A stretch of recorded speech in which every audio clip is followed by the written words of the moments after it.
स्वामी समर्थ. तर आज मी तुम्हाला कुंकुमार्चन कशा पद्धतीने करायचं त्याची माहिती सांगणार आहे. तर आपल्या घरात श्रीयंत्र किंवा आपल्या कुलदेवताचा टाक असतो.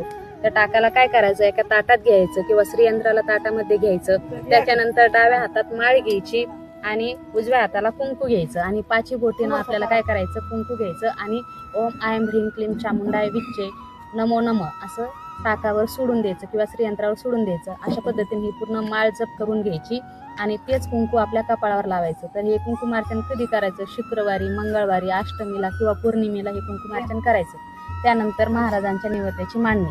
महाराजांच्या नैवेद्याची मांडणी कशा पद्धतीने करायची, महाराजांच्या उजव्या हाताला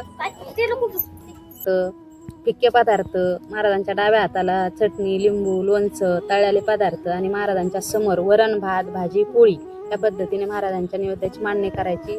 डाव्या साईडला पाण्याचा तांब्या ठेवायचा, प्याला ठेवायचा, उजव्या साईडला पाण्याचा विडा आणि फळे जे असतील ते. तर अशा पद्धतीने महाराजांना नैवेद्य आपण समर्पित करायचा.